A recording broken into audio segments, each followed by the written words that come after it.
Nigeria. I mean, the movie industry in Nigeria, popularly addressed as Nollywood, according to research, remains the second largest film industry in the world, producing over 2,000 films annually. Now, that is huge.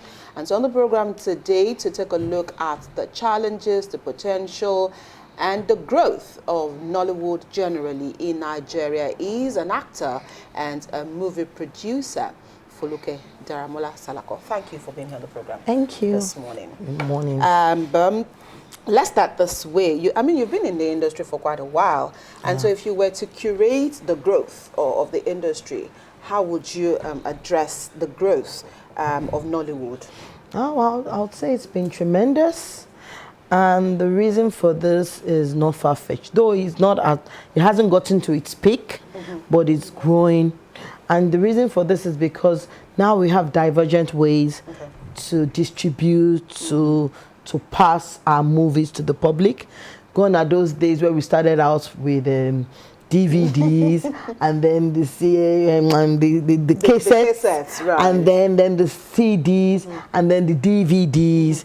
Now the platforms are more concise, at the same time divergent. Right. How do I mean? Now you have the likes of Netflix, Amazon Prime, YouTube. That is huge. Right. It's huge because now you can control your own platform. Right. Like now I am building mine now. Okay. You understand? Mother TV, because at the end of the day you decide that, okay, I want to spend 10 million on a movie. And I want to spend 20, and you know that you can recoup. Though it might not be overnight. Right. And then you still have to invest. Invest in the sense that you have to build that page to the stage that you can now it can get monetized, right. And then you understand. But the beauty about it is once you get it monetized and it gets out, automatically you start making your money back, right. And then when you start making your money back, it's forever. And the likes of the Netflix and Amazon Prime, they are for the bigger picture. Right. You understand? So at the end of the day, everybody would find their niche. Right. In the industry, compared to then when you know that when you shoot a movie, you don't even have a clue where you want to push it to or how you want to showcase it and everything. So that streamlines us not to be able to spend so much on what we're doing because we're scared of the fact that how am I going to get this out? Right. How am I going to get it across? If I spend too much, how am I going to recoup my money back? But now you're sure that if you do a good quality movie, it will definitely get out to the public. I like the fact that you used quality. Yes. Because again, sometimes some people just assume that because there are now more platforms, you can then do wishy-washy and then get away with it. And so the audience, are they now more specific as to what they want to watch, what they want to pay to watch? Because again, we know that a lot of people are also now taking their movies to the cinemas. And so there's that competition with the cinemas. But then there are also platforms that you get people to review movies and they tell you, don't go and waste your money to watch that thing. So the audience, are we now more aware? Are we not putting you actors and producers on your toes to ensure that you're giving us quality? The truth of the matter is the review, let me start from there. Sometimes it can be biased. Right. Because your taste might be differ mine.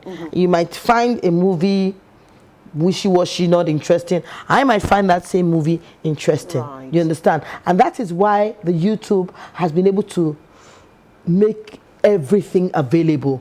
If you want you decide what you Luagolo, and then you find people that want to watch it, obviously you get it there. Everything has an audience. Everything has an audience. The truth of the matter is, you'll be shocked at the things that gets audience. Do you understand? But it's just to tell you that people have divergent views and the way we look at things. For instance, someone that is poking your pimple or your blackhead, if you go and look at the views that those things have, then you will understand what I mean by you have divergent things that we ask for. You understand?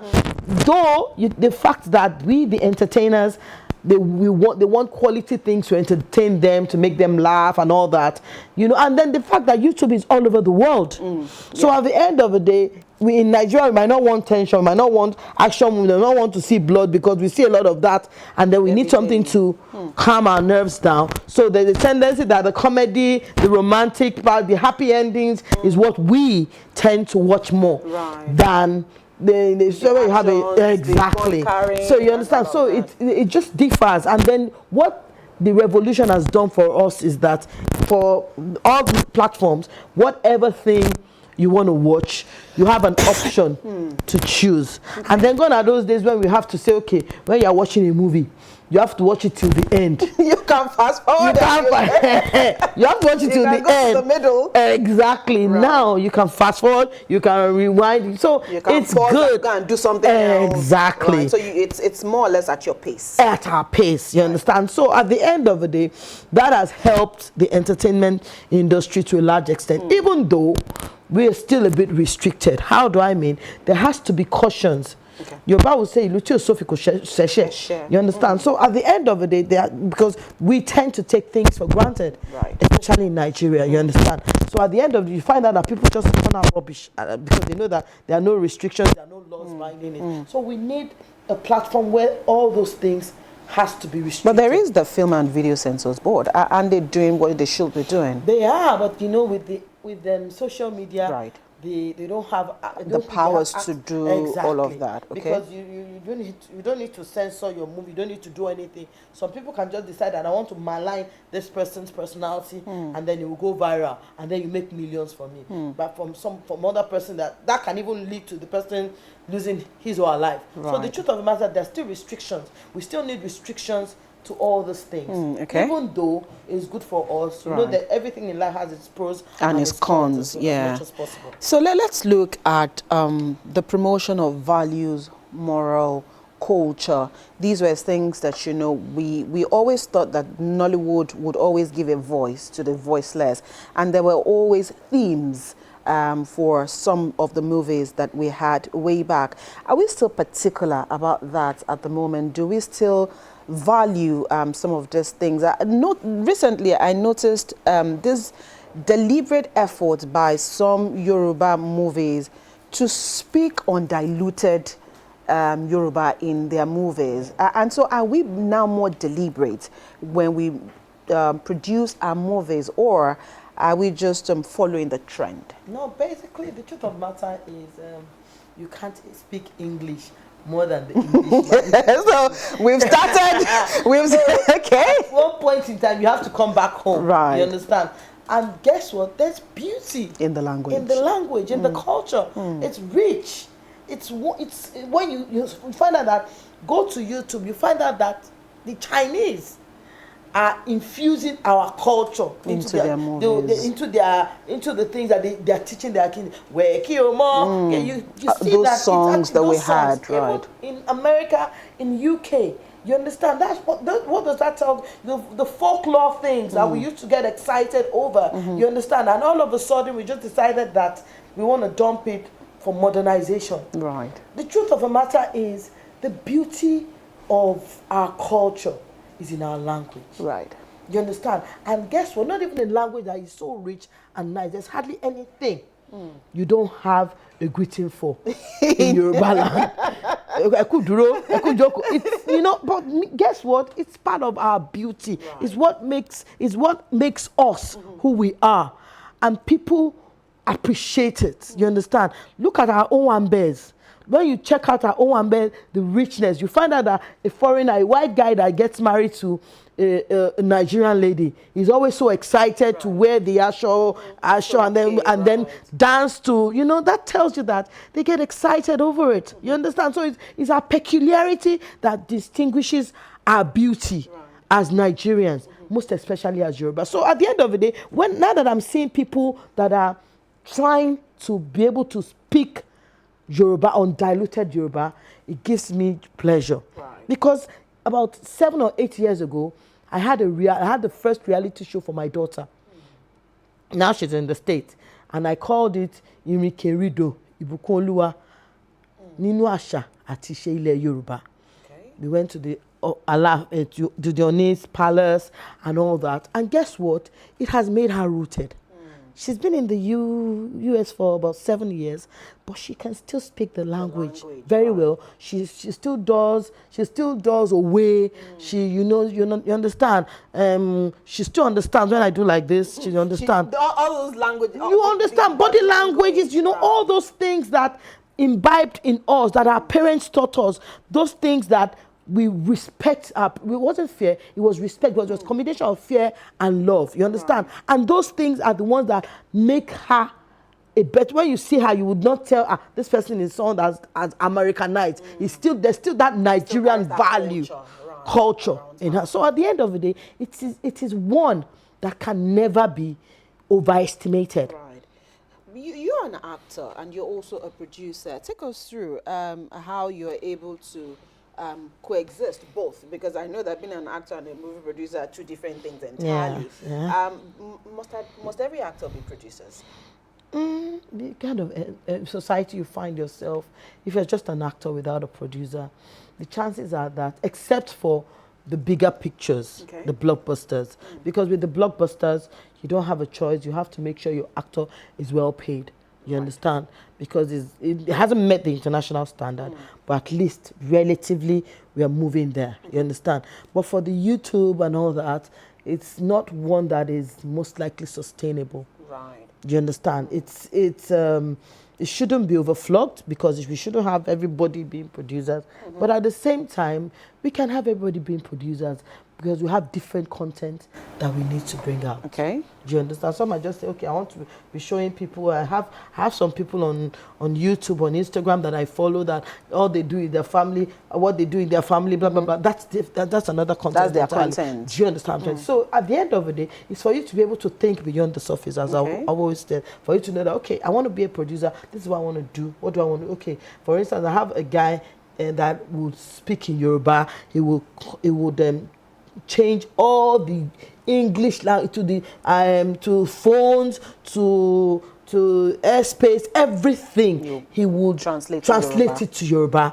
And then, he says it and it's not even in Nigeria. Wow. And he does it so well that I have to follow him. Do you understand? Because I'm learning from him. He is also a producer, but he is not doing what I am doing. Right. Do you understand what I'm trying to say? Sometimes someone can do motivational speaking and say, okay, this morning, some can even give you a word of word of advice, a word of wisdom. So, it's for you to be able to think beyond the surface. What can I do differently? Some is cooking, some is teaching you how to sew, some is teaching you how to do your face. They are all producers, because now is not the time for you to say, okay, because we are doing films, so we are the only producers. No. You understand? You can produce anything. Right. As long as you are bringing out content. Okay. Joy has a question. So let's take Joy's question this morning before we go on. Joy, you can keep speaking. I'm sure the camera will get you. Okay, so talking about we are all producers, and so it's emerging talents in the acting industry, producing industry. There are some movies that you watch, or I watch, and I'm like, did I just spend my time watching this movie? Did somebody actually pen this down? And so that will lead me to my question of asking, how important is mentorship, especially for those who are coming into that space or that industry? How important is mentorship? Do they really want to be mentored? Do they have access to those who are up there already? Thank you for that question. Basically, this Gen Z generation is one that wants things like this. At the tip. They don't even believe that you need a mentor. When we were growing up, we had the likes of Joke Silva, Shola Shoboale, Tinambu that we were looking at. They grew into it. I remember before I started acting, when Omotola Jalade shot Mortal Inheritance. You understand? We're about the same age, but she was a mentor to me, because that's what I would love to do. You understand? And we believe in the rank and file, growing into things. Industry. You understand? So, but now you can't convince a Gen Z that you have to grow. They just believe that because you're about to say coloring. You understand? It's a process. And that is why a lot of them that have fame, quote and unquote, it just goes away like a vapor. That's why you see some of them that will people just say, this person is really, all of a sudden, you don't see them anymore. Because their fame does not have true value. It's not, the root is not well rooted. You understand? When we started acting, you can always say, if you look at Amala, this, because of the fact that we grew into it. You understand? It didn't come overnight. Right. You understand? So it is for the youth to be able to say, okay, we need mentorship. Do they even believe that they need mentorship? You understand? It is when you say that, acknowledge that I need this thing. That is when you say, okay, let me have it. But when you have not even acknowledged that you need it, automatically there's nothing anybody can do. You understand? Everybody that believes that I'm a boss of my own. The moment everybody says, yeah, I've seen you, then you are a star. Meanwhile, there are other things, there are other rudiments that need the process to be gone through that people are not taking cognizance of. Okay. I mean, Joy did ask mentorship, and you've said, I mean, there's a process. You need to go through the rank and file just so that you're sure you're rooted, which also, I'm sure at the time you also started, there were also caucuses, you know, in the industry where you had to, again, go through somebody to at least start on the job. But if you look at then and now, I think one of the things the Gen Zs will tell you is that, well, it's a new era, and so let's do our thing that way. But is it the same with them all? Or there are some that genuinely will still want to be mentored, or will still want to look through, you know, the lens of others? Do they approach, you know, people in that direction, or they just assume that it is the older ones that will pick them up? Yeah, some do, in all fairness. Some genuinely wants to, okay, I want to go through a process. I can have some young lads that are with me, that, you know, that I've been mentoring, and despite the fact that most of them, I still feel they need to still pay their bills, but like they're going through a process, you know. Gone are those days when you say, I want you to come through a training, even though there are schools. Some of my colleagues have schools that will say, okay, like acting schools. Yeah, acting schools, you understand. But at the same time, most of them believe that the moment you have blown, quote and unquote, on TikTok, on YouTube, automatically you are an entity on your own. You understand? And then, you know, when you have that mindset, it's always difficult for you to learn, because I myself, I'm still in the process of learning. I still have a lot of things to learn. For instance, you have been in the broadcasting industry, you know a thing or two that I can learn from you. You understand? I have been in the acting industry. If I assume I want you have a role that I want you to do for me, there'll still be some things I'll say, okay, do it this way, do it this way. Do you understand what I'm trying to say? So it's a process. Learning is a process. Nobody is an island. But you know, a lot of them believe that they have gotten, because of the fact that they are more popular than, you know, for instance, a lot of the veterans, I am always trying to bring them out, because a lot of them don't have the opportunity of using the social media and all that. So I bring them out, because not because of the fact that they are suffering, but because people forget that these are the people there that opened the door. Yes, you understand. And so at the end of the day, when these people coming under us understand that these people have gone through a process, then the fame that they have will be better rooted for them, and they'll be able to understand that, okay, you can't always be the star. You have to take a bow when the ovation is loudest. Now, at the end of the, when you understand that, okay, if I can't always be the star, what can I sustain myself with when the fame is not as loud as it was? You understand? We understand the reason that okay, you can't always be the star. You have to give credence. You have to give them an opportunity to rise. But the fact of the matter, we still stay relevant. It is because we understand the rudiments of the profession, of the job. You understand? They don't understand it, and the moment the fame goes and then nobody notices them again, depression comes in. That's why you find out that some of them will commit suicide, some of them, you know, because of the fact that they don't understand that you have to grow into it to be able to sustain it. Okay, let's look at some of the known challenges, because we know that at the moment Nollywood has the potential to be bigger, just like you said, and to attain greater heights from where we are at the moment. But what are some of the factors that are inhibiting that growth, as you would expect? I know that, you know, challenges differ from different individuals, but from your own perspective, what are some of the challenges? The non-support from the government.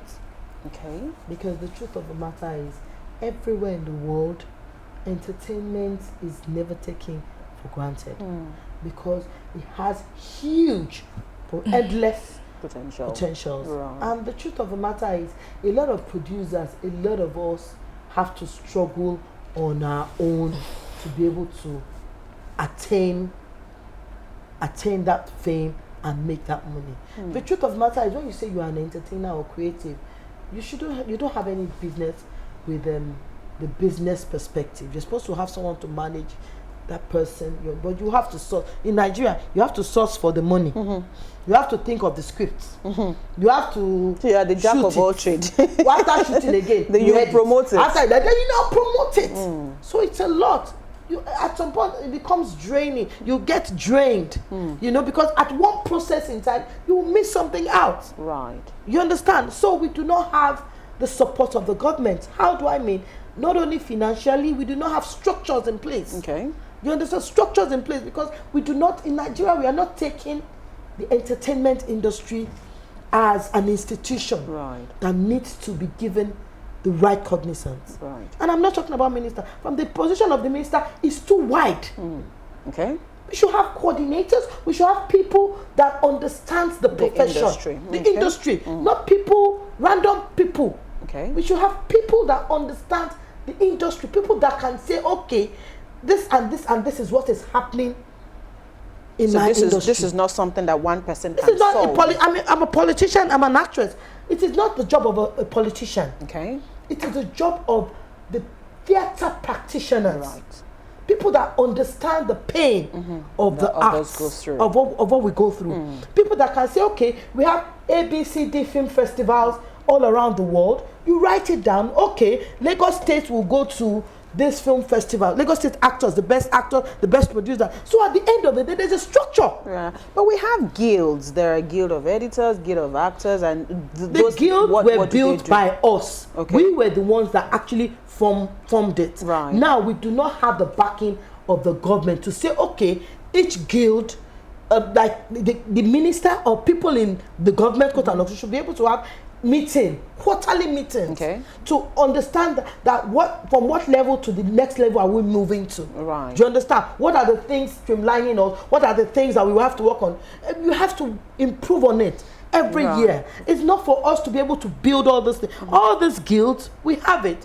Fine, they might have the government consent, they might have the registration, but I'm talking about being functional. Right. The involvement of the government. There was a time that, although I'm not sure if it is this current administration, that we're hearing talks about building a film village, and then also ensuring that some of these, or through these guilds, there are grants made available. Where is that talk today? It never saw the light of day. Never saw the light of day. And then we're not making efforts to bring them back? Yes, because at the end of the day, we're not supposed to, if you give us grants, it's for us to make beautiful pictures.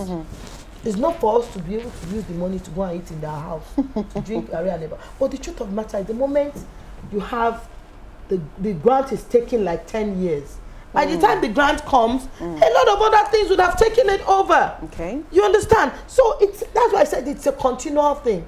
You pick the best hands in the whole nation and know that, okay, these people, give them positions, get them involved. The minister should have meetings with them at each point in time. How can we move from A to B? What are the benefits from YouTube? What are the benefits from Netflix? Let me tell you something. Not only billions, I'm talking trillions that can be made, and then restrictions too, and huge employment opportunities. So the truth of the matter is, because of the fact that we are struggling on our own, basically. You understand? Each government will come and say, okay, when we come, we'll do this, but at the end of the day, it never sees the light of day. Let's also look a bit into some of the things that I personally may have noticed, as if we also build on these things. Script writing is one. Sometimes you watch a movie, the beginning is beautiful, the middle is fantastic, and then they end it and you're like, oh no, what did I just see? So how do we begin to ensure that we concentrate more on our script writing methods? Also, creating quality pictures, like you've alluded to, is also very key. The kind of cameras you shoot with, the kind of editing you do. So how big are such things when it comes to how we can also compete globally, or how also our movies can be accepted on the international scene? Basically, you call artists Oshiri in Yoruba. Right. And that mindset is like, it's child's play. Right, you're just playing. You're just playing, you understand? Meanwhile, I read international relations. I have a master's in international law and diplomacy. So, and for me to be in the industry, I'm here for serious business. Right. Now, the way I am, I have a master's degree, is the same way a pepper seller has interest, has a talent in acting. It is not, the person is not at fault. You are allowed to. Right. But because of the fact that that person has interest and has talent, it's raw. You cannot compare my story to that person's story. So the story needs to be refined. Okay. Going back to the fact that there's no structure. You understand? The ones that have been able to make a difference, the likes of Femi Adebayo, Moabudu, Kunle Afolayan, those ones, maybe because Kunle Afolayan is rooted in theater, right. Femi Adebayo is rooted because his father. You understand? So they and Moabudu started from the pedestrian of talk show, like broadcaster. So she needed to do it. Maybe she would have gone for 1 or 2 trainings. So those ones that those ones will be direct and defined. You understand? But you have some people that will have fantastic stories, but just need 1 or 2 input. Do it this way, do it this way, do it this way. Right. But they don't have access to anybody that can do that. As I said earlier, they will be the one to source for the money to shoot. They'll be the one to shoot, to be the lead character, to act, to produce, and also to market. Automatically, the process would have hitches. Right. Because you're doing too many things at the same time. Right. Too many things at the same time. So that's why you see that you have a fantastic day, you start with, and then you just end in a blog. You just wonder, how come you're ending a story? What just happened? Right. Did I just waste my time to watch this? Do you understand? To every story, you can make a success out of it. Right. You mentioned something critical, just a while back, and then let's sustain on that. At what point is it okay for, you combine being an actor with a producer and director? And the director. Fantastic. So the 3. Yeah. So at what point do you say, you know what, I'm not going to act in this script because I want to concentrate on, being a director and, a producer? Because sometimes, again, just like you said, you have one person doing everything. And at the end of the day, you ask yourself, okay, can't this person look for another person to do certain things? Must you act in your own movies? So at what point is that a reality check? For actors, producers, directors? For me, because I can afford it. Okay. Because I can afford it. I remember the all credits to me, I was the first female director in the Yoruba genre. I took that up upon myself. Now, what happened that I had to direct? I was about 7 months gone, and I just wanted to have a movie before going for my maternity leave and everything. And then I had invited a director. That before then, I would notice that when I go for a movie set, the lines when you're combining English and Yoruba, and then you're making blunders.